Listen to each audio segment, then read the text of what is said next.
Happy New Year from Off Grid Rising.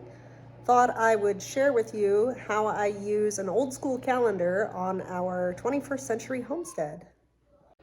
So rather than using a paper calendar to plan for events in the future, in this case, I'm using it as a record book. And it's a nice tool that I don't have to reinvent the wheel. It's actually pretty compact if I wanted to keep them year over year and look at really long-term trends. So most people nowadays just keep track of events and obligations and whatnot on their phone, but I still get paper calendars in the mail, so this is what I use them for.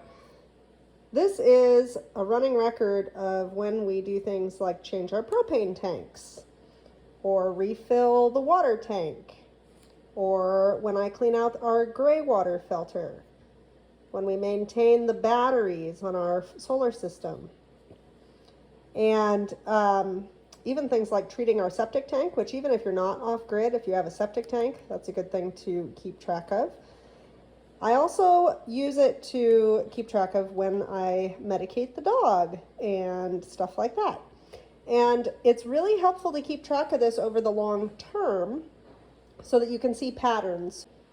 So for example, I know that a 5-gallon propane tank will last us about 2.5 weeks.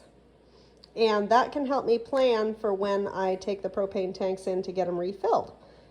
And then something that I've started this year, now that it's the start of our very first calendar year on the homestead, is keeping track of rainfall totals. So all I did here was make a pocket, and then I took some cardboard and just drew a little chart.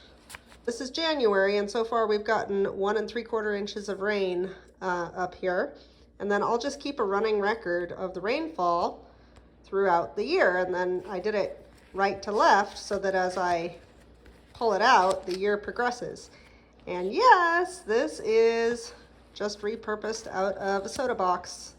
So super low budget. But it is important to keep track of trends both in the short term and the long term on your homestead. Just thought I'd share. Enjoy your day. Happy homesteading.